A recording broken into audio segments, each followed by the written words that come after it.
குறிப்பாக தமிழனுக்கும் தெலுங்கனுக்குமான போர். விஜயகாந்த் நாட்டை கொடுத்துட்டு கையெட்டி நிக்கிறதுக்கான நாங்க இருக்கிறோம். அவ்வளவு கேடு கட்ட சேர பயன்படுறாங்க. ஐயா ரஜினிகாந்த் அவர்கள் கட்சி ஆரம்பிச்சு வரப்போறாங்க.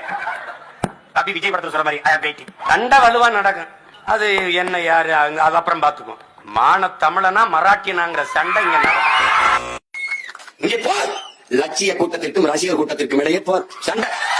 உயர்ந்த லட்சியத்தை கொண்டிருக்க சித்தாந்தமா சினிமாவா இதாங்க சண்டை.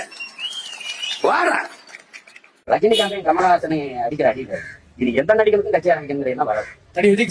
எல்லாருக்கும் அதனாலதான் 10 வருஷமா நீங்க சீட்டை தெரிஞ்சுட்டாலும் உங்களுக்கு அங்கீகாரம் தமிழக மக்கள் கொடுக்க மாட்டாங்க. உங்க லட்சம் என்ன தெரிஞ்சு போச்சு. நீங்க அரசியல்வாதி கிடையாது, அரசியல் புரோக்கர்னு தெரிஞ்சு போச்சு. இதே ஒரு நாள் பெருமதிப்பிற்குரிய போற்றுதற்குரிய ஆகச்சிறந்த நடிகர் ஐயா ரஜினிகாந்த் சொல்லணும் அப்படிங்கறத எங்க எதிர்பார்ப்பு.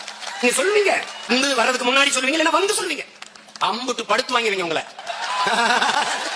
அட பேயில நீ புரோக்கரா? நீ புரோக்கர் பையல அடுத்து கிழிச்சு